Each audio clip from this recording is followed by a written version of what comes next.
Good morning, everybody. It is a beautiful day in New York City, and it's Earth Day. We are really excited about this because this is such an important day each year to focus on what we need to do to survive, what we need to do to protect the Earth, protect the future generations of this city, of this Earth, and we have the power to make such an impact. And we're going to talk about that today. A bunch of exciting new announcements that are going to really help address climate change here in this city.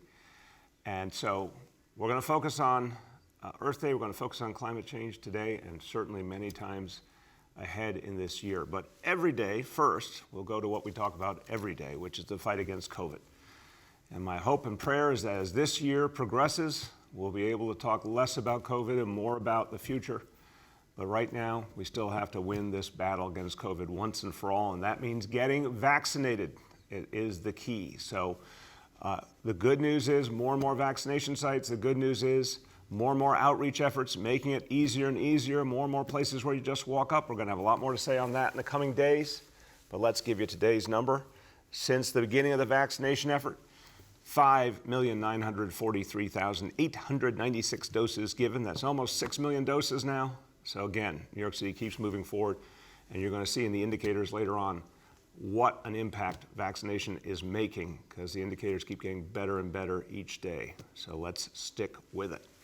Okay, now we're going to talk about climate. We're going to talk about how climate actually is central to a recovery for all of us, because a recovery for all of us doesn't just mean a great 2021 or 2022. It means bringing this city back strong for the future and making it a city that treats everyone fairly, protects everyone equally. When we talk about climate change, we understand it's a threat to all of us. Particularly, the impact is felt in frontline communities. So often that means communities of color, that means immigrant communities, that means lower income communities that bear the brunt here in New York City, in America, around the world, that bear the brunt of climate change. So when we think about fighting inequality, we need to think about the fight against climate change as absolutely linked. So we have throughout this week been talking about major announcements that will help us move forward fighting the climate crisis. Just to review them, on Monday, I expressed my opposition, complete opposition, to 2 fracked gas peaker plants in Astoria and Gowanus, because I believe it's time to break our dependency on fossil fuels once and for all, so we don't need new plants. And as we've talked about, we're going to be passing legislation to end new fossil fuel connections in the city in 2030. So getting off of fossil fuels is the beginning of everything we have to do. Tuesday, our huge investment, our huge commitment to hydropower, to renewables in all forms, but hydropower is going to be the key to providing electricity to run the city government of New York going forward. We're going to get that done in the next few years. That's going to be a big step for renewable energy in this city. Yesterday, we talked about geothermal energy. Geothermal energy is something that we have not tapped into. It's one of the promising elements of renewable energy, but it hasn't gotten the attention it deserves. There's tremendous opportunity here in this city to do it. We're now going to go boldly into geothermal on top of hydro, on top of wind, on top of solar, because we need to push all the buttons, as it were. We need to move on all these fronts to get off of fossil fuels. Okay, that brings us to today. So again, job 1, get away from fossil fuels, and that means challenging the way the fossil fuel industry has honestly brainwashed us for decades and decades. There's been a consistent effort by the fossil fuel industry to tell us everything's okay when it's not okay. There's been a consistent effort by the fossil fuel industry to tell us they're making things safe and green when it just isn't true. So the city of New York will be filing a lawsuit against big oil in state Supreme Court. We're specifically targeting Exxon, Shell, BP, and the American Petroleum Institute, which is the trade group for big oil. And this is clear that the petroleum industry has violated New York City's consumer protection law, because the law guarantees truth in advertising, and what has happened here is effectively false advertising, a clear effort to mislead, a consistent decision to engage in deceptive trade practices. We've all seen it with our own eyes. And it's time to be clear about it and to fight back. And we're going to use the courts as the way to fight back. The petroleum industry created a multi-pronged, consistent greenwashing campaign in New York City to convince us of something that wasn't true and was dangerous. And by presenting themselves as leading the way again in the fight against climate change, while every single day deepening the climate crisis through their actions, that contradiction, that falsehood has to be exposed, and more pressure has to be put on this industry. So, in fact, we have all suffered from the pollution caused by the fossil fuel industry. We've suffered deeply. New Yorkers have suffered in so many ways in terms of their health and well-being, but also the danger it creates to our future. And, in fact, their products do not help us address climate change. They only make it worse. So, we're going to go at them. And the numbers that we're going to present in court are staggering. Exxon, BP, and Shell combined have produced, this is just an unbelievable number. They have produced 108 billion tons of carbon dioxide since 1965. So, this is unacceptable. It has to end, and we're going to go to the courts for justice. So my message to Big Oil is, New York City will see you in court, and we intend to fight back against what you've done to all New Yorkers. Okay, now, second major announcement. This is so important because as we prepare for the future, we need to get off fossil fuels and we need to turn to all of the approaches that will help us be greener all the time. And that means zero-emission vehicles, crucial to the equation, turning to zero-emission vehicles, and New York City will lead the way. Today, I'm committing to 100% electric school bus fleet for New York City by 2035. Again, I want to emphasize, our school bus fleet takes our precious school children to school. We see them all over town. That school bus fleet will be 100% electric by 2035. Now, we're going to be phasing in, starting immediately, 75 electric buses over the next 2 years, and our new public school bus company, NYC Bus, is taking the lead in this effort on an accelerated timeline. All of their school buses will be electric by 2030, by the end of this decade. So I want to thank everyone at NYC Bus for showing it can be done and helping to move this incredibly important initiative forward. We are doubling down in every way on reducing emissions and reducing pollution from the city fleet. Last year, I signed an executive order that we would have an all-electric city fleet by 2040. We want to keep pushing the spectrum on that, moving faster and faster. And the school buses are going to be crucial. And boy, you know, what reminds us of so many good things more than school buses? So it's so great to know that they will be leading the way to a greener future. School buses are crucial. And I don't know if you guys can hear that, who are watching on TV. I hear some honking outside. I think there's somebody in the lot outside honking their horns a lot. Let's go to our newest morning briefing correspondents out in the City Hall parking lot, Chancellor Misha Ross Porter, and the new director of the Office of Climate and Sustainability, Ben Furness. Can you hear me, Chancellor? Good morning, everyone. Happy Earth Day. Good morning, Mr. Mayor. You should be very jealous that you're not out here with the sustainability czar and I, Ben. Today, we're so excited to introduce to the world our first electric bus. This is such an important investment in New York City, such an important investment in New York City public schools, and more importantly, so much of an important investment in our families and our communities. Today, this bus will become a part of what over the next 20 years will be 100% of our fleet going fully electric. And Ben and I know what it means to go electric.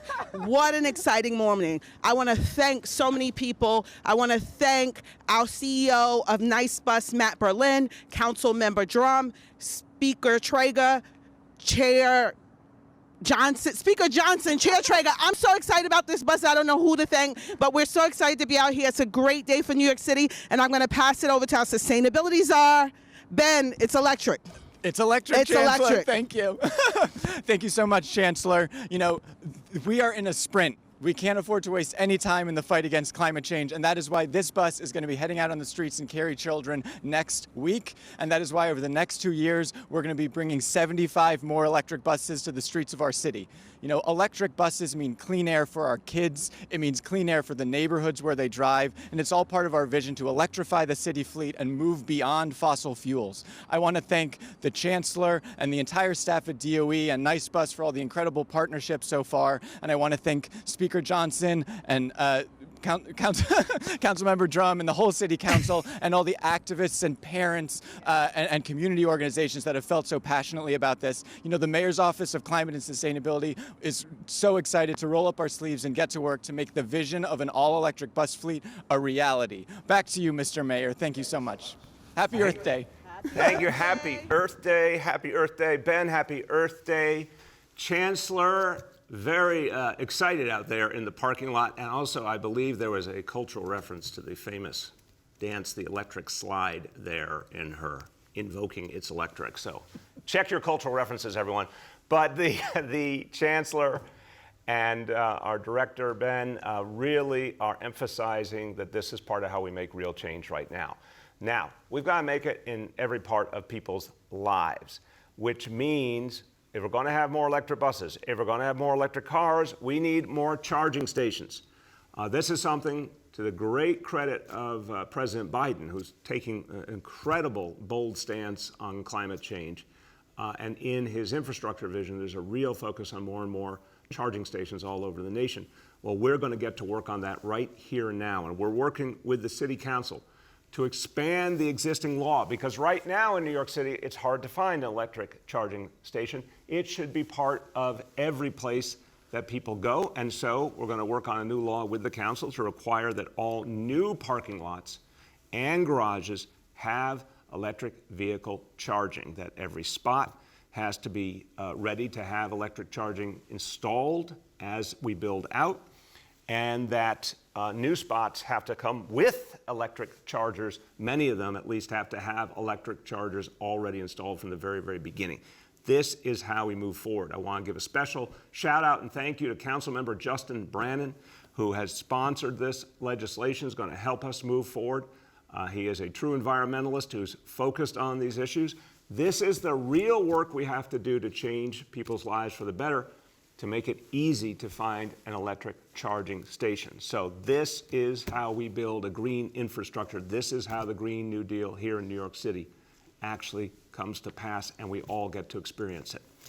Now, number 3, when we talk about a greener future for this city, we've got to use every tool, every approach, and we've all got to be a part of it. So one of the things that suffered in so many ways, we all suffered during the pandemic, and a lot of things couldn't happen during the pandemic, and there's a lot of things we couldn't afford during the pandemic. We're now, thank God, able to start bringing back some of the approaches we need to fight climate change. So today, some very exciting news. We will be resuming our curbside composting program in New York City. It is coming back. It was on hold during COVID, but now, thankfully, we have the resources to bring curbside composting back. Now, we're going to start right away. Enrollment will begin in August in the communities that previously had curbside composting. Collection services will begin in October. We're encouraging buildings to opt in. This is going to be all on an opt-in system.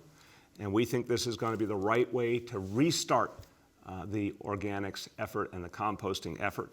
And 3.5 million New Yorkers had access to this service previously, so we'll be bringing it back to them. Now, I want you to hear from our Sanitation Commissioner and 2 members of the City Council who've been so active leading the fight against climate change in so many ways. They're going to speak, but we have another special guest speaker who wanted to say something about the organics effort being restarted and composted being restarted. Really, really happy to have this special guest with us. We'll turn here to my left and go ahead. The bin is here. I'm confused. I was told the bin had remarks, and clearly it's a bin. It's a very good-looking, sleek bin, but with nothing to say. Okay, I think we should turn to the Sanitation Commissioner then. He always has something to say, and the people of this city love what he says. So, our Sanitation Commissioner, Ed Grayson. Good morning, and thank you, Mr. Mayor. I don't know if I can be as dynamic as the bin, because to me, the bin says it all. We are completely excited about this announcement today. We are happy to be here today. It's Earth Day, 51st anniversary of Earth Day, and it's an exciting time to be part of these incredible restorations you're announcing, sir. Our efforts to send zero waste to landfills is an important part of achieving the climate goals. We are committed to a clean and sustainable city, and it is what needed to protect our children and our future. As the mayor mentioned, the Curbside program will be back and available for residents to opt in. And beginning in August, all the community districts that were part of it before the suspension will have an opportunity to opt in via a portal, and those collection services will begin in October.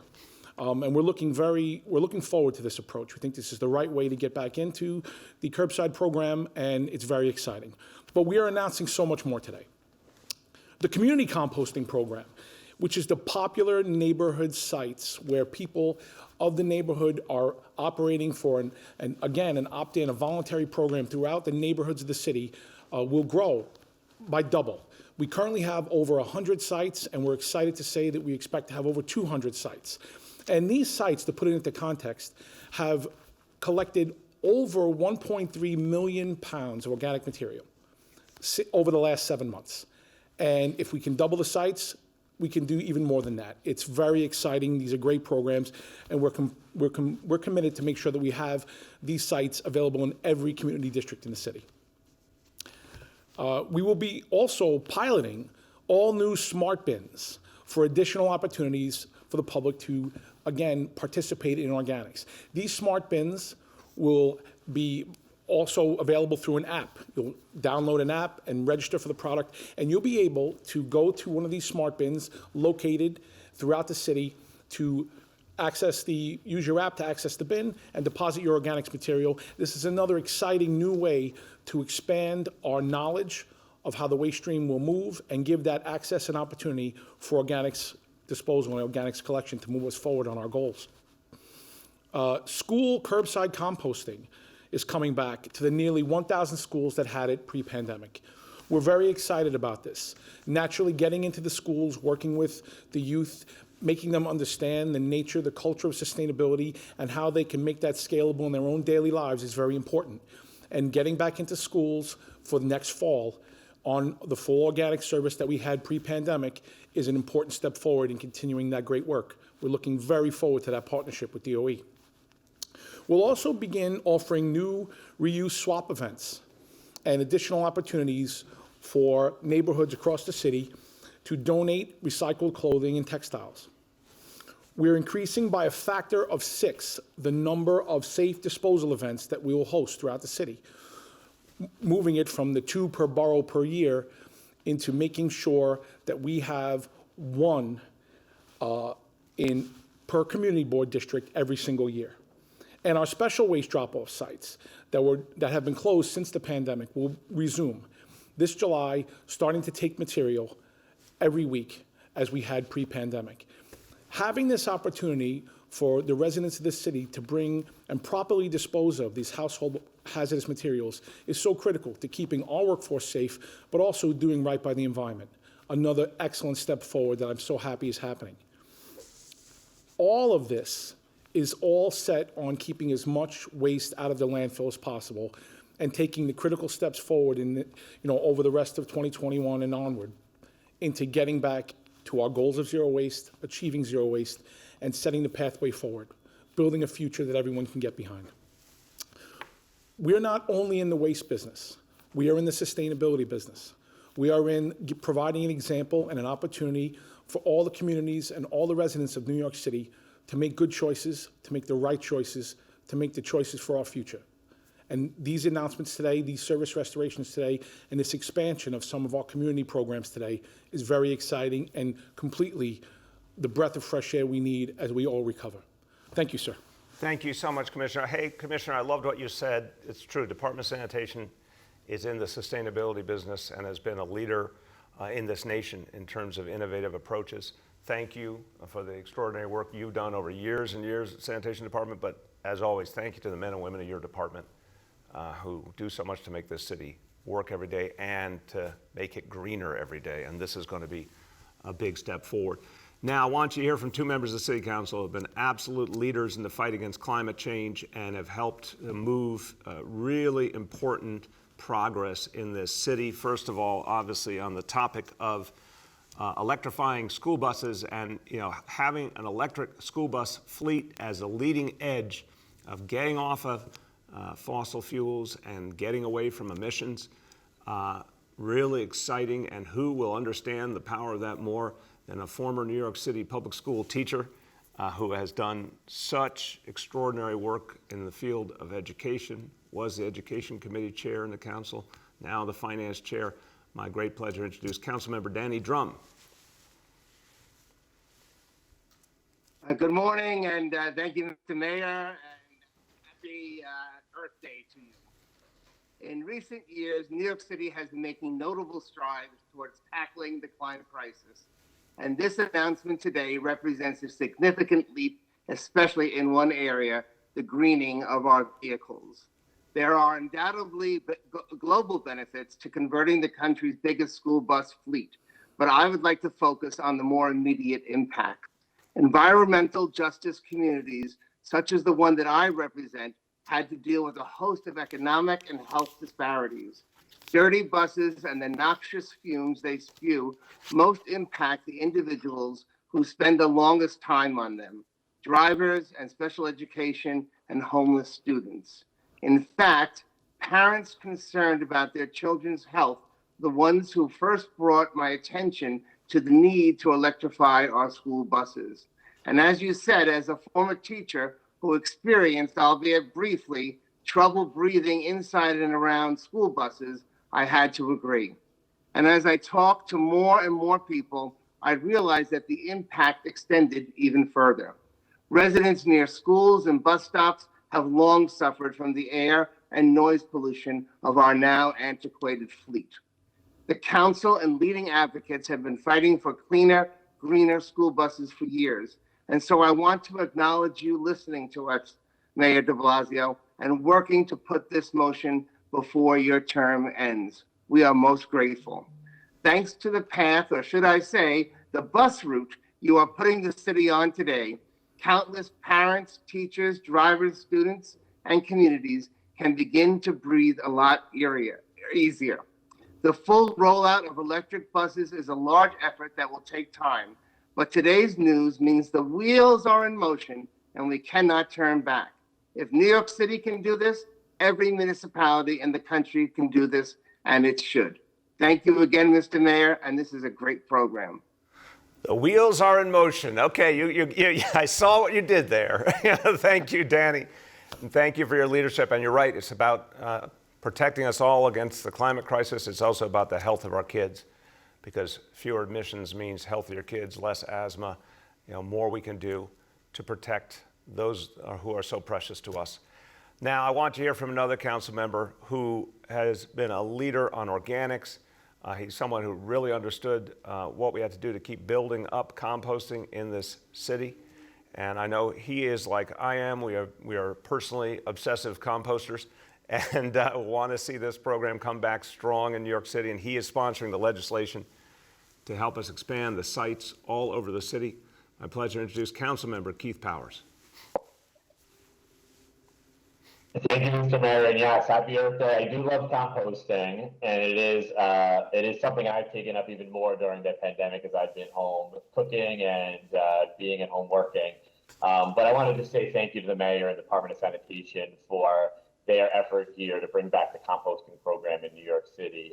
I am sitting in Stuyvesant Town, which has always been one of the larger sites here for composting, and I was shocked to find out how many neighbors of mine were composting and were devastated to see the loss of the program during the pandemic. We set up our own site here and in other places to help offset that, but everybody really wanted to get this program back. And I know my neighbors and constituents are quite happy to be celebrating Earth Day by knowing that this program is coming back and that they can continue to be good New Yorkers in pursuit of our goals here to have a better planet. So I think this is exciting news for all New Yorkers. I know my constituents and many of the folks I've talked to over the last year about this program are going to be quite excited to have it back.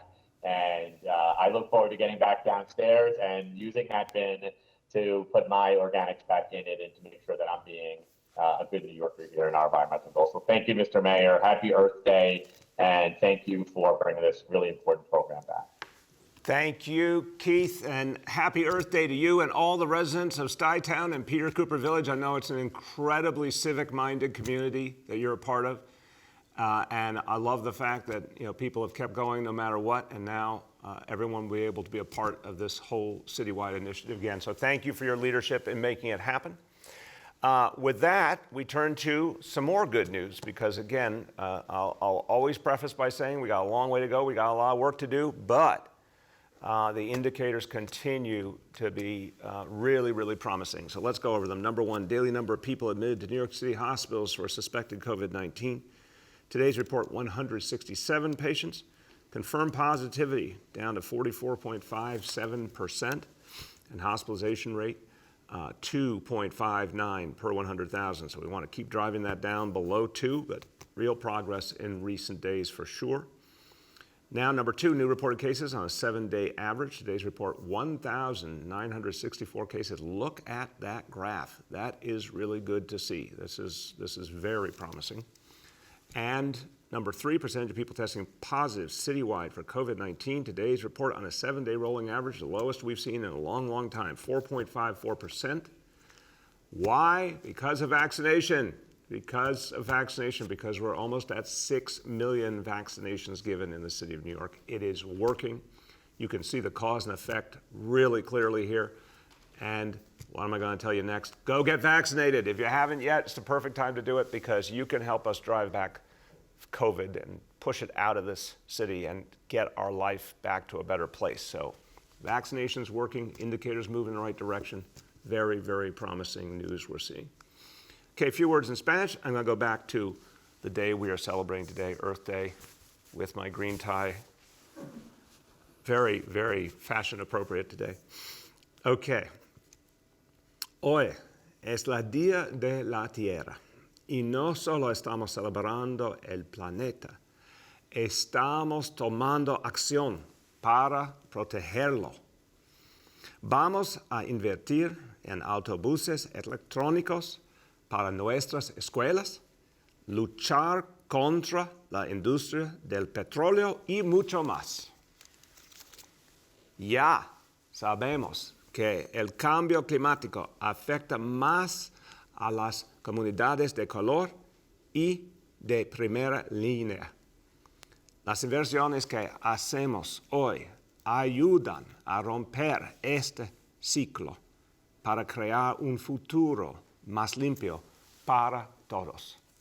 With that, let's turn to our colleagues in the media. Please let me know the name and outlet of each journalist. We'll now begin our Q&A. As a reminder, we're joined today by Chancellor Porter, by Commissioner Grayson, by Corporation Counsel Jim Johnson, by the Director of the Mayor's Office of Climate and Sustainability, Ben Furness, by Dr. Choksi, and by Senior Advisor Dr. Jay Varma. First question today goes to Katie from the Wall Street Journal. Hello? Hello, Hey. Can you hear me? Yeah, Katie, how you doing today? I'm doing great. Thank you. The still of you talking to a garbage can, that will be a gift that keeps on giving. It's going to bring lots of laughs. So thank you for that. I'm glad you And see after- deeper symbolism in it. No, we just put it up to Twitter. We'll see what happens. Okay. My first question is a little bit unrelated. It's actually for the Chancellor. I don't know if she could answer remotely while she's on remote work out there on the bus, but it's about, I know you had Yeah, spoken Katie, about just to let you, I'm sorry to interrupt, the Chancellor is not on remote at this moment? She is. She is. Okay, go ahead, Katie. Great. So I know you've been pushing summer youth employment, but my question is specifically geared to students within District 75 who have varying challenges, and they have usual special accommodations at CBOs and other places for support. So is there any guidance on, I know a lot of those students, because of COVID, they've lost their seats to do this work learning and especially for summer employment. So is there any update or guidance regarding District 75 community-based work programs, which have been halted because of COVID? It's a really, really good question, and I'll turn to the Chancellor, but Katie is saying we're every day reconstructing coming out of the pandemic and going back and seeing what we can restart. So I appreciate this question because it's something we need to focus on. I do know that the Chancellor's approach is very universal, the most universal approach to summer we've ever seen. What we're talking about this summer for general education kids and special education kids is the most comprehensive approach to summer programming and support for kids and families in the history of the Department of Education. So it certainly should include a variety of ways of helping special ed kids. Chancellor, you want to speak to this question? Sure. Good morning, everyone. And Katie, I made it off the bus. It was so exciting this morning. We are working to ensure that all of our students have access to summer work. But to your question, we really want to make sure that our special education students, our District 75 students, get all of the supports and resources. Particularly to your question about the work-based learning, we'll come back to you with that. We're still working out the details of our summer program, but expanding work opportunities is a critical part of that. Thank you. Go ahead, Katie. Thanks. And in honor of Earth Day, I know that the compost program is going to resume in the community districts that had it previously. Do you know if there would ever be a plan, I guess, when you leave office, but to expand more fully across the city, which I know was the original goal? It was, for sure, Katie. And look, composting, again, I'm personally very committed to it. We're going to put up a video later on to show you what we did back at the beginning of the administration to encourage people to compost. Me and my family did a video, which I cherish. It's something we do need to get to a citywide level over time, and we need to get people connected to it. It takes some work, it takes some getting used to for a lot of people, but it's totally, ultimately an easy, straightforward thing to do. It's really important for the goal of zero waste to landfill. We've just got to figure out the way to implement it citywide in a way that'll work. And this was the first step that made a lot of sense that we could move on right away because we had a great infrastructure in place. And again, thanks to Ed and his team that we could restart immediately. But we'll now be working after this on how to keep building out across the city. The next is Marcia from WCBS. Mr. Mayor, I have noticed that you have changed. You ride the cyclone, you wear a Yankee hat, you talk to bins. I wonder, talk about the electric slide. I'm wondering what has changed your mood. Is it the fact that you see the end of the tunnel, light at the end of the tunnel because of COVID? Is it because you no longer feel you're under the thumb of Governor Cuomo? And by the way, can you do the electric slide? Marcia, that's a very controversial question. I have had a rich exposure to the electric slide, but I'd need some practice. But I've been in a lot of rooms where the electric slide was being done. So I have a great deal, I love that song, and I'm a fan for sure. The Yankee cap thing was once in a lifetime. Let's just be clear about that. That was a patriotic moment. I was very appreciative to the Yankees. I did it.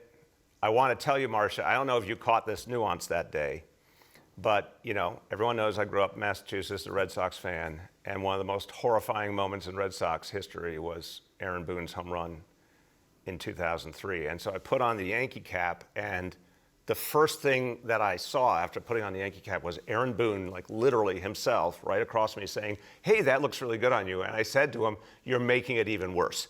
So that was once in a lifetime. But Marcia, look, the reason, there may be more than one reason, but I'll tell you the number one reason to me is the city's coming back. And we went through something incredibly tough and painful. And I got a lot of empathy in me, and I felt the pain of the people of this city, and it was very, very tough last year. And then this year has been just joyous because we're coming back, and people are like, you know, just helping each other out and optimistic and doing great things and making things happen, and it just feels like a joy to be a part of it. So that to me is the number one reason. We're living in a really special moment in the history of the city, and there's going to be the greatest comeback in New York City history, and that's what's giving me a lot of new energy for sure. Go ahead, Marcia. So, given the fact that you're thrilled about COVID and the fact that we seem to be coming out of it, my question has to do with masking. Do you see a point when you can say to people, you don't have to wear your masks outdoors anymore? And do you think it's something that you could hold out as sort of a carrot to get people to get vaccinated? That if you all get vaccinated, if we reach a certain number, then you don't have to wear masks when you go to outdoor events. Do you see that happening, and is there a time frame? I think that's a really good point, Marcia. First of all, what I've said, and Dr. Choksi, Dr. Varma, Dr. Katz, we've all said the same thing. Let's start with the assumption that we're going to hold the line through June. June's the date that we've set to hit our vaccination goal. June is, one of those times in the year that we're used to sort of a reset moment every year. As we get to the end of school, beginning of summer and all, we want to hold the line through June, so we'll keep, the masks on and we'll do all the things we need to do. After that, we'll be able to reassess.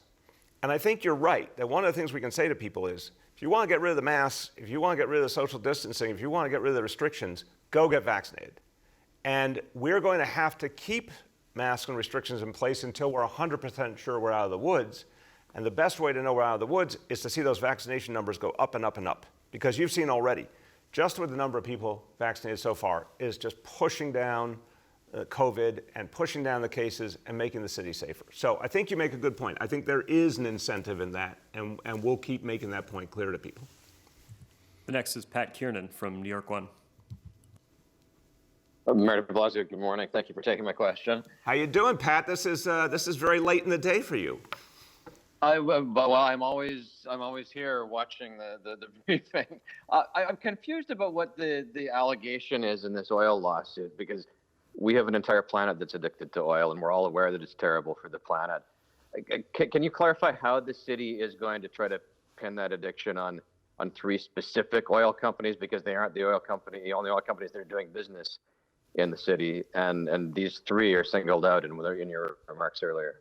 Pat, it's a great question. I'll start and I'll turn to our Corporation Counsel, Jim Johnson, who can explain it more to you. But look, I think the bottom line is this. Remember this city's very important role historically, fighting for consumers. This is one of the places in this country where the idea of consumer rights really grew. And this was one of the leading places in the efforts to stop big tobacco, to hold them responsible for what they had done, including through advertising. To hook generations of young people to cigarette smoking. And there was a lot of success in court with efforts to say that the advertising, the conscious effort to mislead, had horrible human impact. We've obviously seen that in another way with opioids. And again, you've seen very successful court actions against the opioid manufacturers who, again, told people it was okay when it wasn't okay. So these companies specifically have egregiously broken our laws when it comes to protecting consumers, and we believe we have an opportunity to do something here about it. And it also contributes to the bigger recognition that we're still not being told the truth about climate change by the fossil fuel industry. With that, I'll turn to Corporation Counsel Jim Johnson.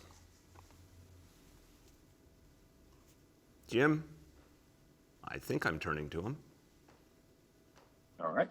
I am here. There you go. Thank you, Mr. Mayor, and you got it just right.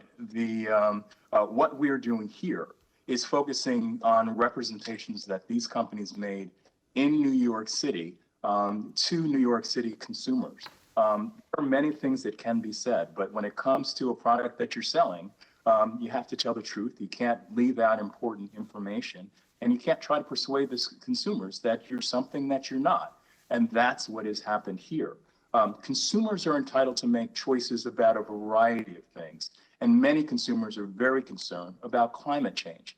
And so for the oil companies to tell them one thing when the truth is actually another, as they're making these choices about whether or not to purchase fossil fuels as opposed to use alternatives, and whether or not to decide against for one company as opposed to another, the statements that suggest that these are green partners, These companies are green partners, that the purchase of the gasoline with its special additives is somehow going to actually decrease the emissions that lead to climate change, when every single purchase and use of gasoline actually contributes to the greenhouse emissions that lead to climate change. Well, that's wrong, and it has to be stopped. We're doing our part here, and similar suits have been brought in other places across the country.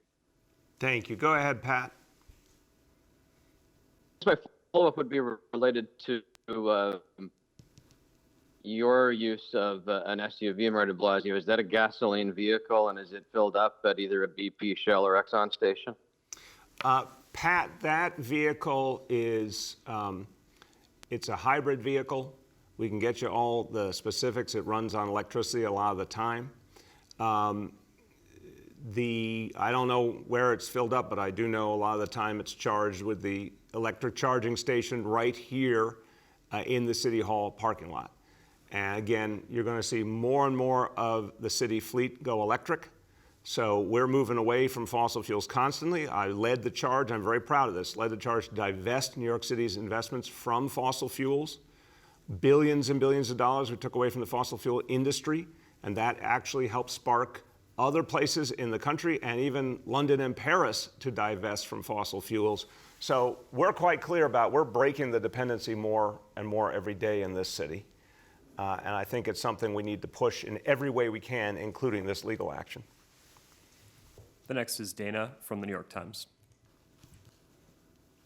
Hi, Mr. Mayor. I was just curious to learn more about the opt-in element of the composting program that's going to resume, because wasn't it formerly opt-in? I mean, it was always volunteer. So how is the construct of the resurrected program distinct?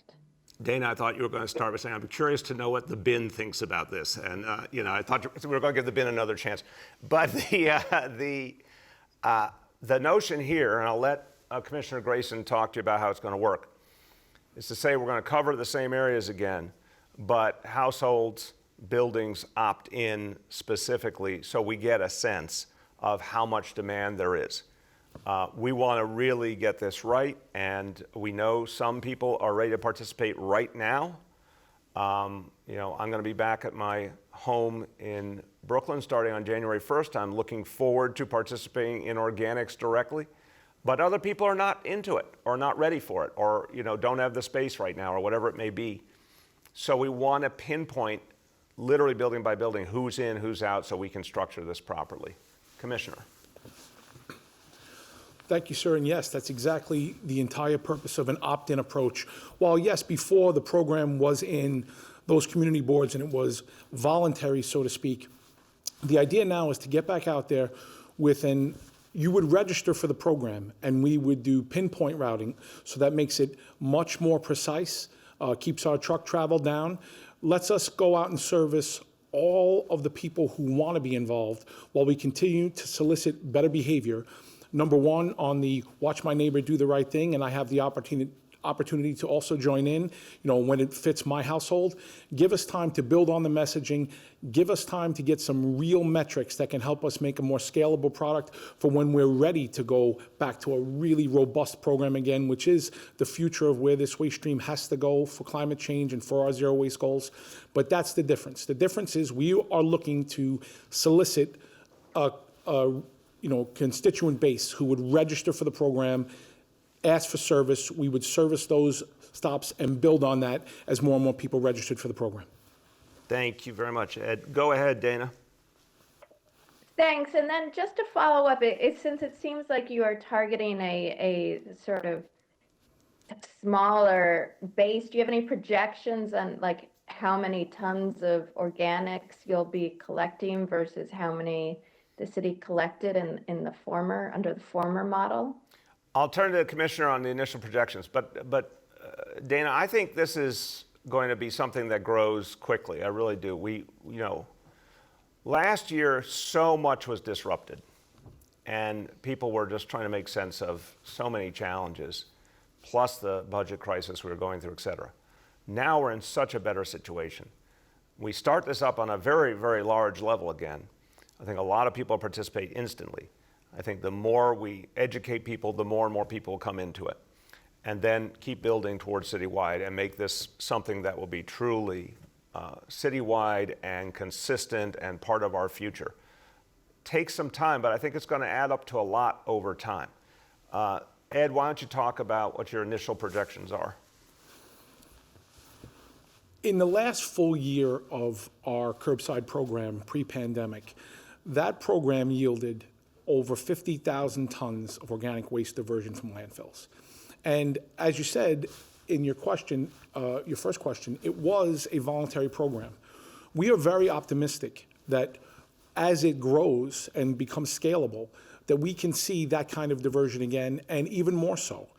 The key for us is to continue building the community networks, giving the local access. So in conjunction with this tailored opt-in program for curbside service, the expanded community composting sites that will also be offered, and the expanded opportunities to recycle, will see basically a huge impact on what we're diverting. To say cursory numbers, we're expecting to get eventually all of the people who wanted to be part of the program back. So that initial baseline number of where we were is what we think is an achievable goal, but it will take time to build as more and more people avail themselves to the program, understand how it's going to work, and that's why our key cornerstone on lead up to it is going to be messaging to get the word out to encourage people to opt in where we formerly were. Thank you very much. The next is Steve Burns from WCBS 880. Morning, Mr. Mayor. I'm guessing the Yankees hat you referenced is in the bin next to you, but feel free to give me a no comment. Is it organics? I don't think so. Commissioner, the Yankee cap would not go into the bin. No. And I would never do that to a Yankee cap, Steve. I have a different affiliation, but I still respect the Yankees organization, even though they're going through a very, very difficult time, and I want to express the pain that I'm feeling as the Yankees go through this very difficult moment. Just our hearts are with you. I'm sorry, Steve, that was a digression. What was your question? No, that's very admirable of you, sir. I wanted to go back to this lawsuit and kind of follow up on some of the line of questioning that Pat was getting at. I mean, New York is still very much addicted to the products that Big Oil is selling. Car traffic is back to pre-pandemic levels or even exceeding it. New York remains, in general, very friendly to cars, given millions of free parking spaces, placards, and all kinds of policies that allow general friendliness to car driving. So I think the question a lot of advocates are going to have when they see this lawsuit, it's not enough to just simply encourage bikes and buses and other modes. There has to be some amount of discouragement of car use. It's kind of a policy question as well if we want to get away from big oil. What can the city do to actively discourage car use here, given that's the message you want to send? So really good and big question, Steve. I'm going to frame it a little bit differently, though. I think we're in a transitional time. First of all, huge point, electric vehicles versus non-electric vehicles. As we get more and more renewable energy, as more and more vehicles become electric, and you see this happening. I mean, President Biden has put very, very positive, ambitious goals out for reducing emissions and focusing on electric vehicles, renewable energy, and all that. We got to remember that that's a different ballgame now. So if people are going to be using vehicles, whether it's school bus, a city bus, their own personal vehicle, all taxis, if more and more they're electric and based on renewable energy, that's a different reality and one we certainly will leave space for. But I think with that as something to keep in mind, we would say, first of all, the best way to get people out of their cars or even convince them they don't need a car, like me, I'm not going to have a car when I leave office, is just keep doubling down on mass transit, more busways, select bus service, ferry service, you name it, city bike, all these things that get people an alternative so they don't even need cars to begin with. Zipcar, we've been creating spaces for Zipcar and companies like them to car sharing. I do think creating the positive alternatives so people don't need a vehicle. And then recognizing that vis-a-vis parking, we have asked for people to pay appropriately for parking more and more, and also we're using a lot of those spaces for other very important things, outdoor dining, for example, more and more city bike stations. I think we're creating a lot of that balance. I don't think it's, one thing and sort of check the box. I think it's a lot of different strategies that all come together to reduce car use. Go ahead, Steve. Thanks. And in kind of the same vein, that debate is playing out in a specific sense for the future of the BQE. I know that's something your administration is still trying to work through.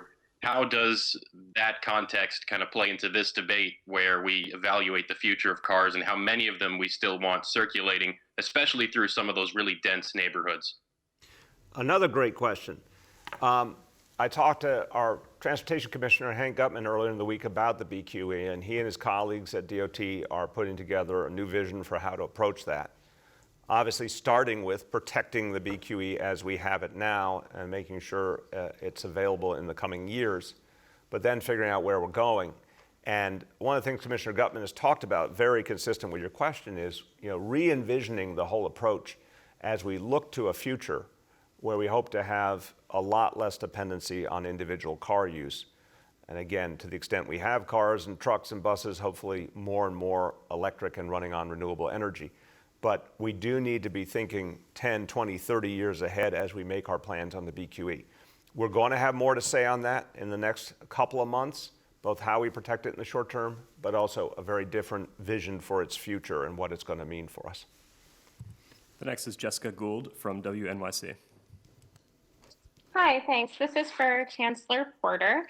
I know that the decision to have the standardized state tests came from the federal government, but we're hearing about repeat passages from previous tests in the ELA test this year, as well as some schools that only have like a handful of kids coming in. I've heard of some schools where nobody has opted in. So I was just wondering how that impacts to what extent the test will be used for admissions or anything else in the coming year. Do you have an answer about how the test will be used this year? Chancellor, could you hear that? Yep, I heard it. So the state is looking into they are responsible for the creation of the test, and we're responsible for the administration of the test, which we've done. As far as admissions for next year, this has been a very different year as it was last year, and we believe that the test cannot be a single measure for admissions, and obviously this year it can't be as well. And so we're looking at multiple measures to make admissions decisions, and more information to come on that. Thank you very much. Go ahead, Jessica.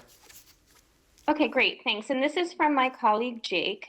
He says, today the city settled a lawsuit with a Black woman who was shackled to the hospital bed while in labor 3 years ago. She received $750,000 from the city, but attorneys for the woman said the NYPD's patrol guide is still vague on this practice, and they worry the same thing could happen again. Should the patrol guide be updated to ensure that pregnant women cannot be shackled during labor, and should the officers involved face discipline?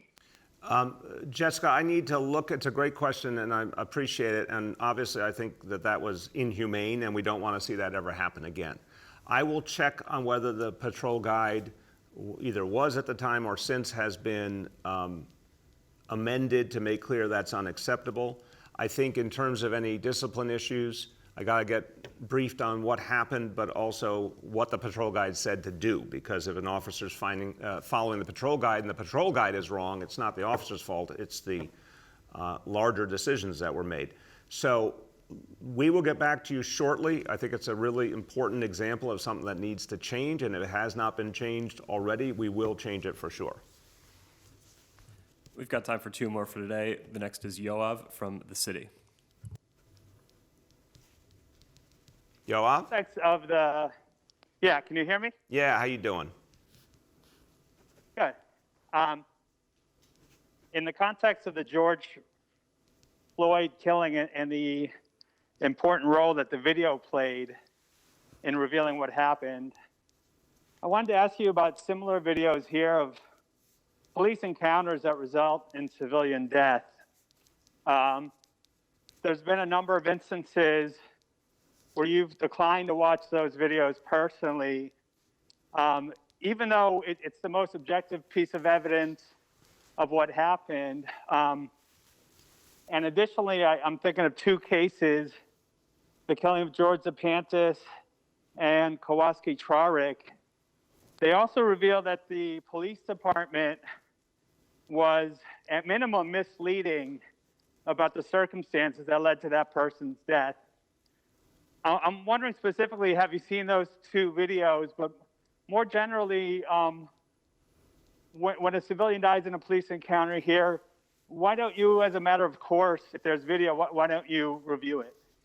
Yoav, appreciate the question. I don't agree with your initial characterization. I've never taken a position that I wouldn't look at the videos. I've looked at many such videos and not just tragedies where someone ended up deceased, but other situations as well. So I just want to be careful you're not misunderstanding. I look at videos all the time, and I certainly will look in these two cases, but I don't think it's a blanket rule. I think when there's a specific issue that I think I need to look into or there's deeper public concern about, the norm is I look at them.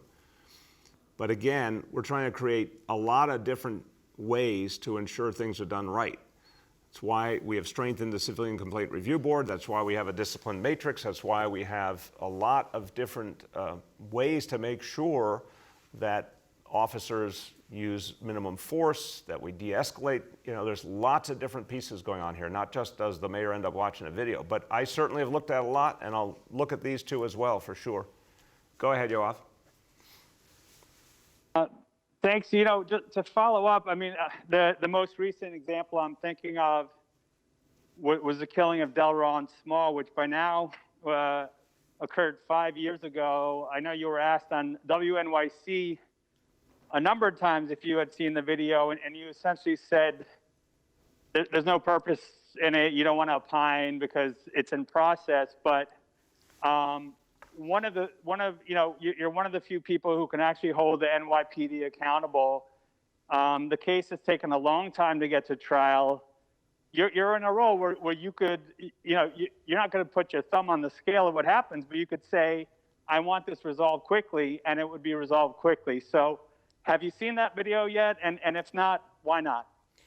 I believe I saw some of the video. I don't think I saw all of it, but I'll double check that. But again, Yoav, I just want to be clear, the last point you said about putting your thumb on the scale. There were multiple levels of due process, including in courts, on that case.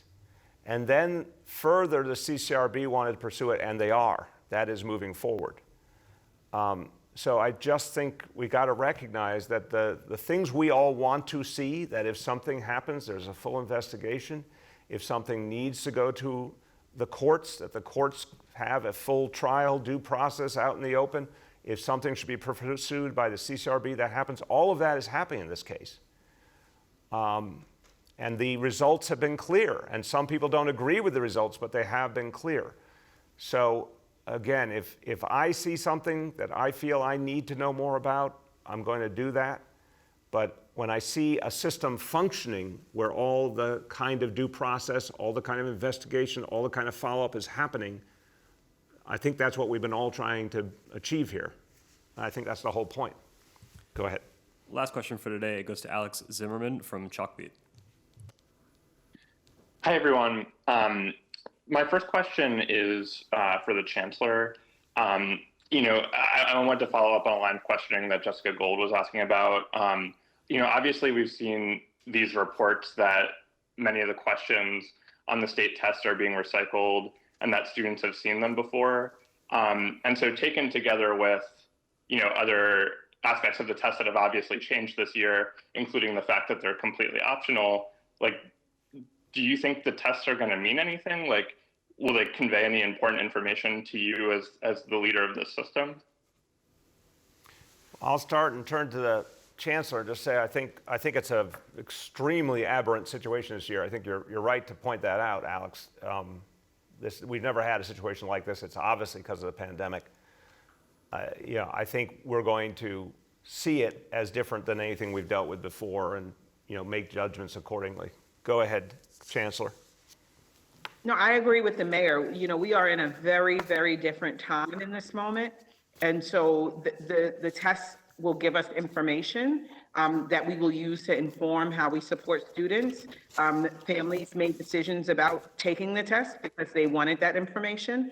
And so we look forward to supporting them and using the information, again, as we make decisions about how to support student learning. Thank you. Go ahead, Alex.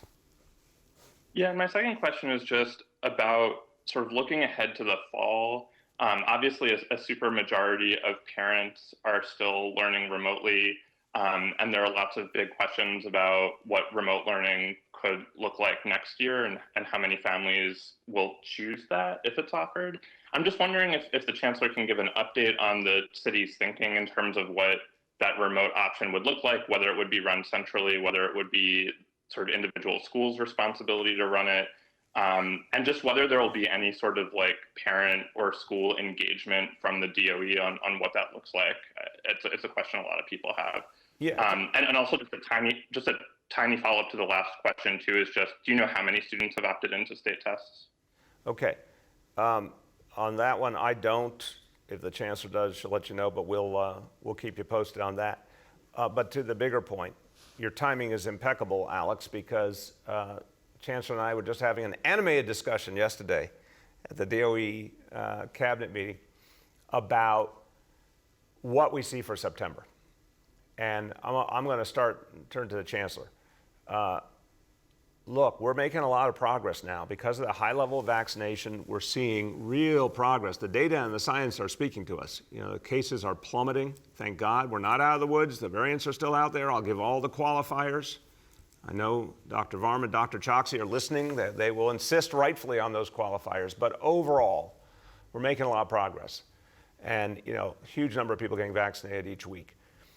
It is too early to be able to tell you everything about September. But I can tell you this much.